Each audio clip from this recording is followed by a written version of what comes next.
If you just joined us on the System After Dark, this is a homegrown number courtesy of E3 and Cracker. Bulla, how's it going? I'm D, your host on the System After Dark, right here on Today FM. Today's hit music. You can catch me weeknights at 7 p.m. That's from Monday to Friday, only on the home of Today's hit music. And don't forget, that's D with you every weeknight on the System After Dark. Even got that homebrew flowing.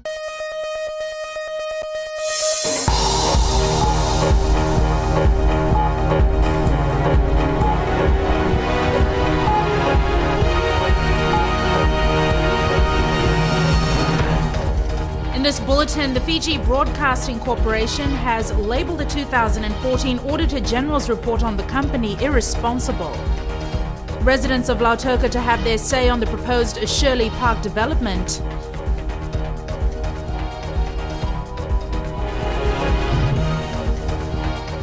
Good evening, I'm Jackie Spate and this is FBC News. The Fiji Broadcasting Corporation has labelled the 2014 Auditor General's report on the company as irresponsible. Chief Executive Riaz Said Qayyum also hit out at one media company which ran the AG's reports without seeking FBC's comments. The Fiji Broadcasting Corporation says its explanation and presentation of facts was completely ignored in the Auditor General's report. So the question is, what is the point of seeking comments from organizations when comments are not taken into consideration? The whole exercise then only becomes a waste of time. It's just as good as saying, we want your explanation, but we won't consider them when we reach our conclusion. Syed Qayyum says the report doesn't mention that the FBC's losses from 2010 to 2013 were budgeted for, and also missed the fact that the company increased revenue by 27% from 2012 to 2013.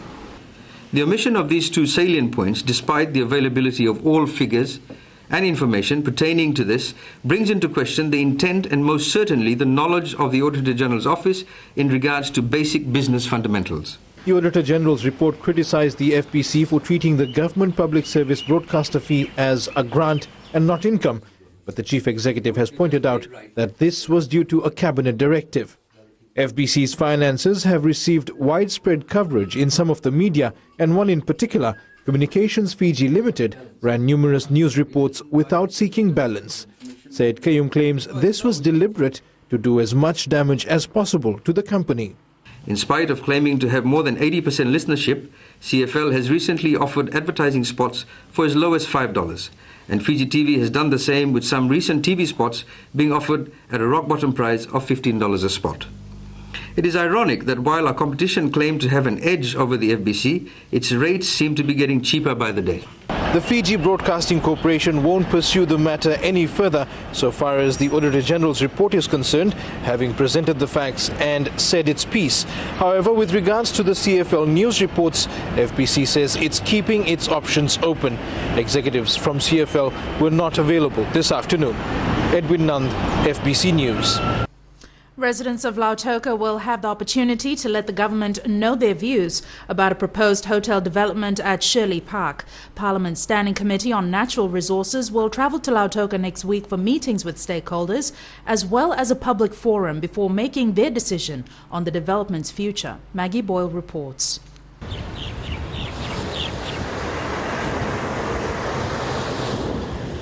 With 500 signatories, a petition to reverse the rezoning of Shirley Park for a hotel extension is now before the Parliamentary Standing Committee on Natural Resources. Committee Chairman Choele Thawaki says they want to hear from the residents of Lautoka before deciding on the development's future. The petition for this committee is to look at the pros and cons, or the positive and the negatives of the development. There will be a development. It has been also already been approved. The scheme plan has already been approved for the extension of a hotel, to build a hotel in that rezone area of Shirley Park. So it will make Shirley Park small, but the committee, the parliament has received the petition, but for this committee to be able to tell parliament, yes, the development to go ahead because of so and so, or yes, no, because we can go ahead with the development because the people have raised all these issues. The Waki says the committee will be in Lautoka for 4 days to focus on the issue. Monday and Tuesday, we'll be calling in stakeholders in Lautoka. And on Wednesday, we will have an open forum with the people of Lautoka. All the people of Lautoka are welcome to come to the Sugarcane Growers Council on Wednesday before the committee to raise their views, to raise their opinions, to raise their ideas. If they are in supportive or they are opposing that development. The committee is expected to compile their report on the Shirley Park petition to be tabled in the next Parliament sitting scheduled for the 16th of March. Maggie Boyle, FBC News. Ethiopia Affairs Ministry Permanent Secretary Savanatha Kaunisela says discussions with government are still underway on the opening of a Tambua shop. In an exclusive interview with FBC News, Kaunisela says they are working on a budget to have the shop up and running in 2016. Sakyu Sanaivor reports. Last month, the Ethiopia Affairs Ministry announced that it will take over the exclusive sale of Tambuas. Permanent Secretary Savanatha Kaunisela says the plan to open a Tambua shop at the ministry is in progress. At this point in time, this is an option that we are now discussing. I think at the appropriate time and appropriate level of the discussions, this might becoming a reality because it also will need upfront capital for the purchase of Tambua initially. Kaunisela has highlighted that a Tambua shop at the ministry was not part of the 2015 national budget and a budget for this is still being worked out. Well, if everything goes on well, most probably by next year. As I said, right now we do not have the budget for that to start purchasing. There are also other processes that we have to take. Approval needs to be sought from the various authority in government. That is the work. Well, some of the work that we need to do it first before we actually operate. If we operate, approved or to operate. Pawn shops, handicraft centers and any other businesses that currently sell Tambuas will not be allowed to once the ministry's Tambua shop is opened. According to Kaunisela, this is expected to solve the problem of the fake Tambuas in the marketplace. Kaunisela says they are working on a submission to government for specific fundings to enable the initiative to go ahead in 2016. Sakyu Sanaibua, FBC News. The Parliamentary Committee on Foreign Affairs and Defence today heard oral submissions from the disciplined forces, NGOs and corporate bodies. The committee is currently deliberating the ratification of the United Nations Convention Against Torture and Other Cruel, Inhuman or Degrading Treatment or Punishment and is open to public submissions, both oral and written. Police and the Republic of the Fiji Military Forces gave their oral submissions in support of it. Also making submissions were the Citizens Constitutional Forum, the SODELPA Youth Wing, the Solicitor General's Office and Fiji Airways.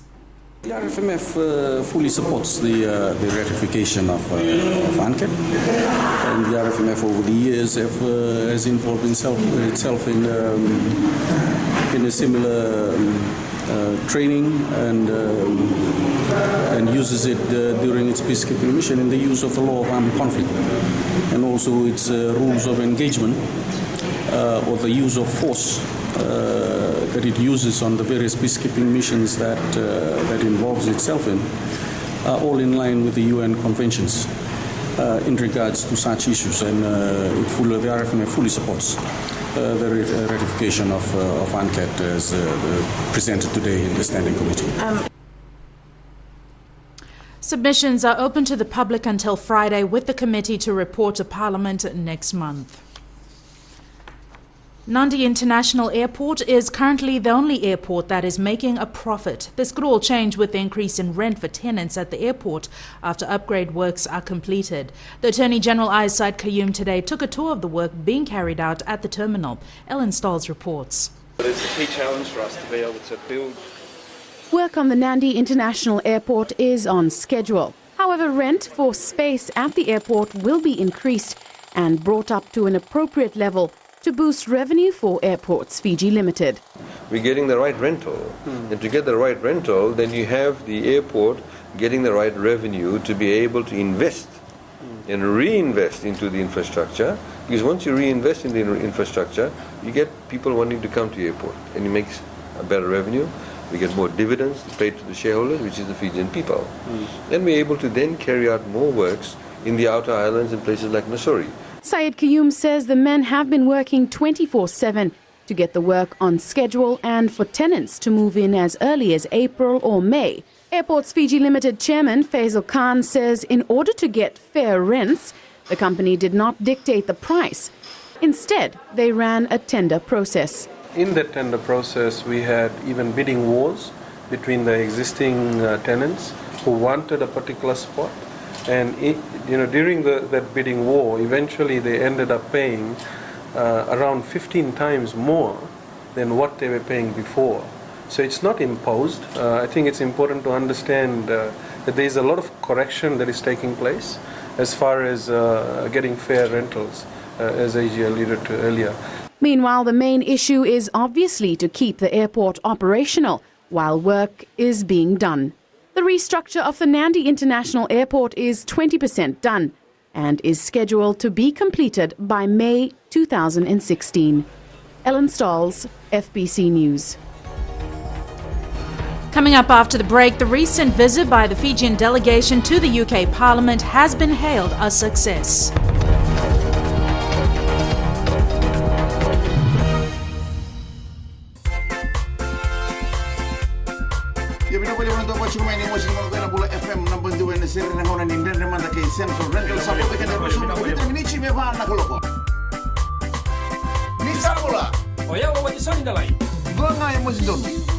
Nama kikirau mena tolu kena bitu.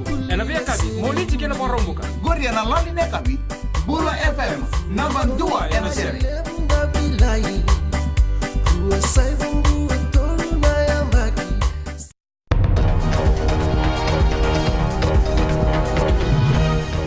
Welcome back. This is FBC News. The recent visit by the Fijian delegation to the UK Parliament has been hailed a success. Fiji's delegation visited 3 parliaments over 2 weeks before returning home for the first parliament sitting of the year. Maggie Boyle reports. Fiji's delegation to the UK was led by the Speaker of the House, Dr. Chico Luveni, and included the Secretary-General to Parliament, Viniana Namosi Malua, Opposition Leader Rautemu Kepa, and the Leader of Government in Parliament and Minister for Infrastructure, Pio Tikunduandua. Well, previously, because I had been in Parliament in the 2001 elections, and then again in 2006, I had never been on a visit to any other Parliament. So for me, it was as much a learning experience as for the Honourable Speaker and also Secretary General and Minister for Infrastructure. So for the 4 of us, and for myself especially, I appreciated that we were meeting people that had democracy all these many years, and Westminster is the mother of all parliaments. Supported by the EU and the governments of Australia, Japan and New Zealand, the UNDP-facilitated trip was the first of its kind.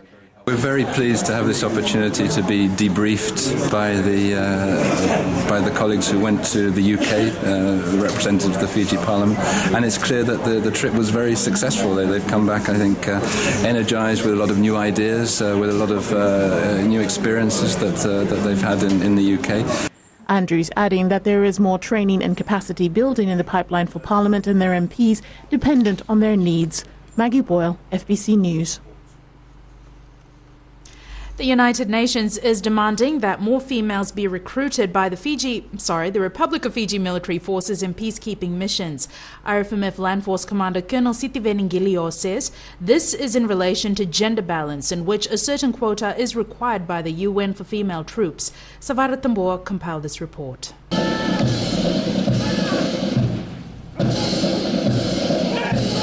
Land Force Commander Colonel Sitiveni Ngilio says the Army is looking at recruiting more women. This is an initiative to address its gender balance, a requirement of the United Nations. First lot of females that was recruited into the RFMF was on the 5th of February 1988. and there was a few recruits later that we took in females again. And then it stopped, and now the military has looked at the number of females, and there is a requirement now to recruit another 100.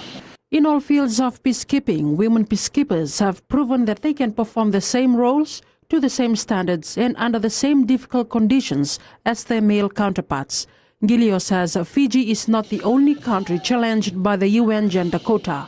Not all troop contributing countries have been able to fulfill that requirement. So that is what the Fiji or the Republic of Fiji military forces is working towards to get a reasonable number of women that we have to sustain those operations that require women to be present. According to the UN, in 1993, women made up 1% of the deployed uniformed personnel. In 2012, out of approximately 125,000 peacekeepers, women constituted 3% of the military personnel and 10% of police personnel in all UN peacekeeping missions. Samira Tambua, FBC News. The European Union is working with Pacific Island countries to ensure that their voices will be heard at the UN Climate Change Conference in France this year. The EU's ambassador to Fiji, Andrew Jacobs, says they are also trying to make their citizens and taxpayers aware of the realities of climate change in the Pacific. Akusita Tale has more. France is preparing to host the biggest global conference on climate change, and it is at the 21st yearly session of the Conference of Parties to the UN Framework Convention on Climate Change that countries, including the Pacific Islands, are hoping to reach a legally binding agreement on climate. Speaking on FBC TV's For the Record program, EU Ambassador to the Pacific, Andrew Jacobs, says this is something the EU countries would like. Everyone agrees that there have to be targets for everyone to reduce their harmful emissions in order to tackle climate change. And there we have, I think, a very good strategic alliance together with the Pacific Island countries. I think the European Union and the Pacific states really see eye to eye on the need for these legally binding targets. The overarching goal of the convention is to reduce greenhouse gas emissions to limit the global temperature increase to 2 degrees Celsius above pre-industrial levels. We hope that in December in Paris we're really going to see a breakthrough and that everybody around the world commits to reducing emissions. I mean, certainly the Pacific Island countries have been in no way to blame for climate change. It's the industrial countries. But it's good to see also that Pacific countries are leading by example by introducing renewable energy. Jacob says a lot more awareness needs to be conducted in industrialized countries about the effects of climate change in the Pacific. The International Climate Change Conference will be held in Paris at the end of the year. Akusita Tale, FBC News. Fiji will soon have another rice factory. This time it will be in the Central Division and will start production by the end of this year. Chanel Sivan talks to the directors of the Grace Road Food Company based in Tambua. The Grace Road Food Company was established last year by the South Korean Grace Road Church and has constructed a basic production line in Tambua for seed collection. At the moment, be honest with you, all the fund comes from our church. Grace Road Church or our member, okay? And we already spent about 5 million just at the moment, just so far. And we'll be spending more than 10 million. Company Managing Director Daniel Kim says they anticipate beginning production and supplying to the local market by the end of this year with their Fiji rice product. 6 tons per year, if you're looking about 300 acre, is 1,800 tons. That's your target. That's our target within about this year. And keep cleaning the land first. After we clean the land, it'll be a lot. It's a mass production. 7 Matangalis have consented to allow their land to be used for rice production. The company will train local personnel to manage the farms in Deomba and in Tambua. Chanel Shivan, FBC News. Sports now. Here's Jamie with the latest. Good evening in sports. After the break, cricket, Fiji and the 19 beat tournament favourites in opening game and a boost for 6 sporting bodies ahead of Pacific Games. Details coming up.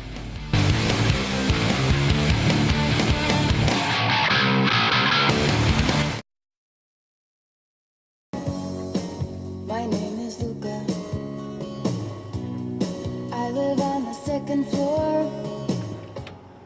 Gold FM, only the classic hits. I hope you're having fun so far. You're listening to The Ride, and I'm Kara, taking you through your afternoon. Stay with me to listen to more awesome classics right here on The Ride.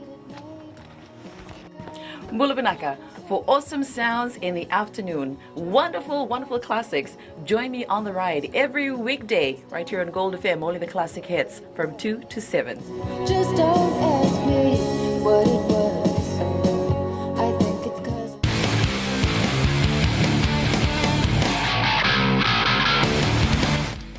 Fiji has stunned the region with a memorable 5-wicket victory over pre-tournament favourites Papua New Guinea on the first day of the ICC East Asia Pacific Cricket Under-19 competition in New Zealand. The win puts Fiji in the box seat to qualify for the ICC Under-19 Cricket World Cup. This report from ICC TV. Under-19 national teams from Papua New Guinea, Vanuatu, Fiji and Samoa have arrived in Blenheim, New Zealand in preparation for the 2015 Pepsi ICC East Asia Pacific Under-19 trophy that begins tomorrow. In a region famous for its wine, Pacific Island cricket will be the toast of the town this week as the four nations battle it out to advance towards a place in the ICC Under-19 Cricket World Cup to be played next year in Bangladesh. The champion of East Asia Pacific, to be crowned when the tournament concludes on Saturday, will book themselves direct qualification into the World Cup. The side that finishes runner-up will be given a second opportunity to qualify when they compete in a global qualifying event against the nations that finish second in the regional events from Europe, Africa, Asia and the Americas. Defending champions PNG come into the tournament as strong favourites, and their coach John Ovius says he can't question the commitment of his squad. I told the guys prior to our departure, every game is like we have to play hard because all these three teams have been training also, so we have to treat every game as a like our best game, not to relax or just play a normal game, little things, like simple things, and then we'll be there. After a disappointing last few years at under-19 level, Fiji looks set to take the next step in their development thanks to an improved high-performance program and junior cricket structure in country. Like Vanuatu, the expectation of this group of Fijian players is a top 2 finish. It's a nice little carrot, in front of us to perform well and play well. And I know the boys are really determined. We've got a number of players here that were at the senior squad, 5 players in fact, and a couple other boys that are sort of playing in the top level in the domestic stuff in Fiji. So it'll be really exciting if we can have a good performance here, and 50-50 chance of either getting the next tournament or getting into the World Cup. So it's a great opportunity for all the teams. 6 local sporting bodies today received a timely boost towards their Pacific Games preparation from Bank South Pacific. The game's major sponsor donated $3,000 to each of the sporting associations to help in preparations for the July Games in Papua New Guinea. Salen Daudakadaka reports. BSP Bank has taken 6 sporting bodies under its wing as part of the Team Fiji Champions program. Powerlifting, bowling, beach volleyball, karate, squash and table tennis received $3,000 each to prepare for the regional competition. The 6 sports that we're dealing with today are sports that I suppose in some ways are not considered the big sports in Fiji, but they're sports that we believe have the strong potential to bat above their weight and bring back some medals for Fiji in the Pacific Games. Such support will not only lift the confidence of the athletes, but also the officials who have been working around the clock to secure funding for the teams. We are taking 28 sports to the Pacific Games, so 6 out of the 28 as champions. That's a huge burden off Team Fiji's shoulder financially. So again, Vinakavaka to the BSP team and to Ms. MacArthur for his team. Team Fiji officials are positive that more business houses will come on board to support our sportsmen and women as they continue to prepare for the July Games. Chalendo Dakadak, FBC Sports. The Jacks Nadi football side has a chance to extend its lead in the Rewa Galaxy Premier League football competition this weekend. Friday night, the Jet Setters take on Nandrunga and Singatoka, and based on current form, Nadi will start as top bids for the match and 3 points. In other matches, Tailebu Naita Siri take on Suva on Thursday, and in the feature match of the round, Lambasa will host Mba on Saturday in what is expected to draw a bumper crowd at Shirley Park.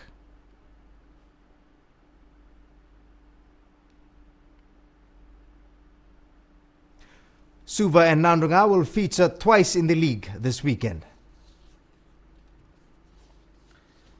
Senior grade games will also be played this weekend. England must stick together at the Cricket World Cup and ignore the negativity surrounding the team, says opening batsman Moeen Ali. Meanwhile, the West Indies opted to bat first against Zimbabwe in a match currently underway. Meanwhile, at 10 tonight, you can catch the highlights of the England-Scotland match right here on FBC TV. That was your sports for this evening. It's back to Jackie now with business.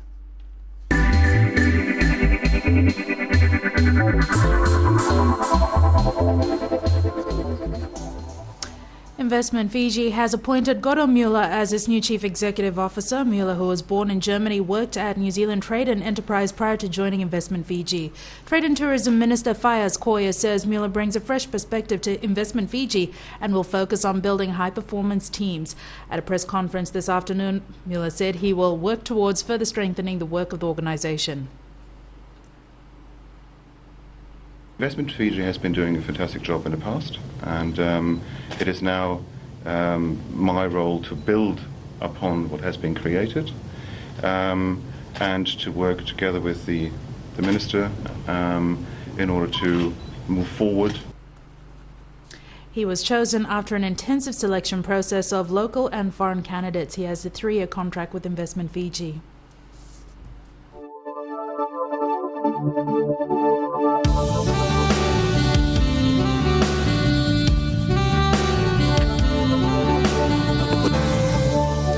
Showers were experienced over most parts of the country, with Nadi receiving the highest rainfall of 50 millimeters to 9 a.m. today. A trough of low pressure with associated clouds and rain lies slow moving over New Caledonia, Vanuatu, Fiji and Tonga. Meanwhile, a moist east to northeast wind flow prevails over most Pacific Island countries. Savo recorded 26 degrees while Bar reached a maximum temperature of 34 today. Tomorrow's outlook: occasional rain, heavy at times and few squally thunderstorms over Vanua Levu, Taveuni and nearby smaller islands, northern Lao and Lomaiviti group. Occasional showers over the eastern parts and interior of the other larger islands. Elsewhere, showers, especially in the afternoon or evening showers. Isolated afternoon or evening thunderstorms with heavy falls expected. Rain and thunderstorms over most places on Thursday. And recapping our main stories, the Fiji Broadcasting Corporation has labelled the 2014 Auditor General's report on the company irresponsible. Residents of Lautoka to have their say on the proposed Shirley Park development, and the Ithauke Affairs Ministry to set up shop exclusively selling tambuas from next year. To our poll segment this week, we're asking, are you satisfied with the level of debate in Parliament? Visit our FBC website to take part. Remember, you can send us newsworthy pictures and videos on email citizenseyes@fbc.com.fj or share it with us via Facebook page FBC News. And if you're on Twitter, follow and tweet us your news tips at FBC_news or simply hashtag FBC News. That's the bulletin for today. Join us again at the same time tomorrow. Good evening.